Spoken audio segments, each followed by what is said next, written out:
Vamos mergulhar nos fatos por trás de um dos casos mais perturbadores e complexos do nosso tempo, o caso Jeffrey Epstein.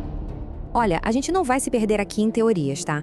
O nosso foco vai ser no que está registrado, no que foi documentado, nos nomes e nas decisões que foram tomadas. É a partir daí que a gente vai tentar entender como um esquema tão absurdo pôde funcionar por tanto tempo. Para organizar nossa análise, a gente dividiu tudo em 5 partes. Vamos começar pela ascensão dele, passar pela ilha e o poder que ele acumulou, a justiça que foi negociada, o momento em que o silêncio finalmente se quebrou e terminar com as perguntas que, infelizmente, ficaram sem resposta. Então vamos lá. Para a gente entender o escândalo, primeiro a gente precisa entender a figura central. Afinal, quem foi Jeffrey Epstein? E como é que ele construiu esse império? A trajetória dele é, no mínimo, curiosa. Ele começa dando aula numa escola de elite sem nem ter diploma universitário. De repente, está em Wall Street, um gigante como Bear Stearns. E pouco tempo depois, funda a própria firma. Essa ascensão meteórica e, vamos dizer, pouco convencional, deu a ele acesso a círculos de riqueza e poder extremos. E o sigilo era a marca registrada dele. A empresa dele era praticamente um fantasma, pouquíssima gente trabalhando, nada de site e a lista de clientes... Bom, essa era um segredo guardado a 7 chaves. Esse mistério todo era uma estratégia. Ele construiu uma fortuna e uma rede de contatos poderosa, operando totalmente nas sombras, bem longe dos olhos do público. Agora a gente vai ver como essa riqueza e esse sigilo se transformaram em poder de verdade.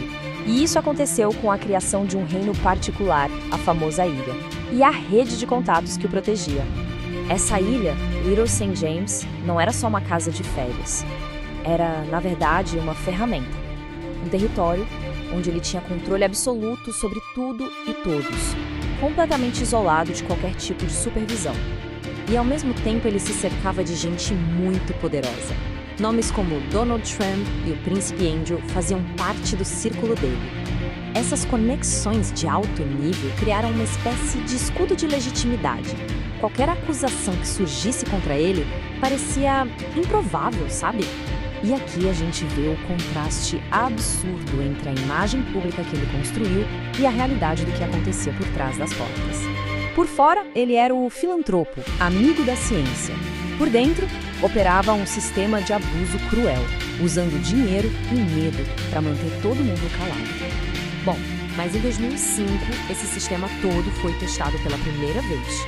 E o resultado foi uma falha monumental da justiça.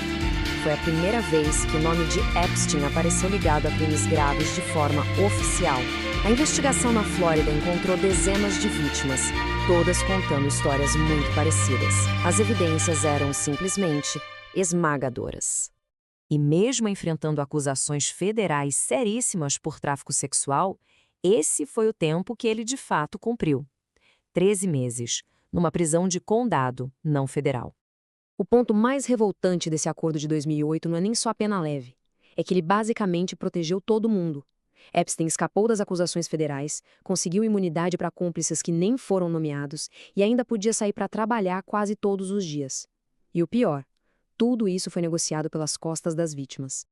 Por muitos anos, a história ficou esquecida, mas aquele acordo polêmico de 2008 acabou sendo, ironicamente, o que trouxe tudo à tona de novo.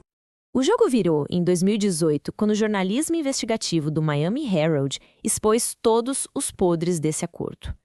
A reportagem mostrou as negociações secretas, as falhas do sistema, e isso gerou uma onda de indignação gigantesca. A pressão pública foi tão grande que as autoridades federais tiveram que reabrir o caso. Aí, mais vítimas apareceram. E em julho de 2019, Epstein foi preso de novo. Dessa vez, parecia que não ia ter acordo secreto. O mundo queria um julgamento público. A fortaleza dele finalmente ruiu. A mesma ilha que era um símbolo de poder e impunidade foi invadida por agentes federais e se tornou oficialmente uma cena de crime. Com o julgamento se aproximando, todo mundo esperava por respostas. Mas o caso estava prestes a ter uma última e chocante reviravolta. No dia 10 de agosto de 2019, Epstein foi encontrado morto na cela. A causa oficial foi suicídio. E com isso, o processo criminal contra ele acabou ali.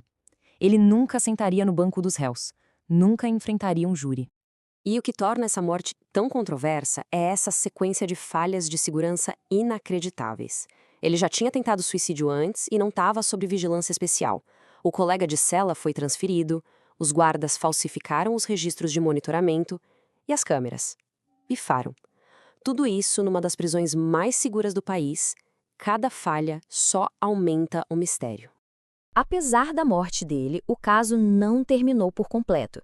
Sua principal colaboradora, Ghislaine Maxwell, foi julgada e condenada. A condenação dela foi a prova de que, sim, existia uma organização criminosa em ação. Isso trouxe um pouco de justiça, mas a gente sabe que a rede era muito maior. E no fim, a gente fica com essa pergunta, né? O caso Epstein é sobre os crimes de um homem só e a ilha dele? Ou é, na verdade, um espelho de um sistema maior? Um sistema que permite que os muito ricos e os muito poderosos achem que estão acima da lei?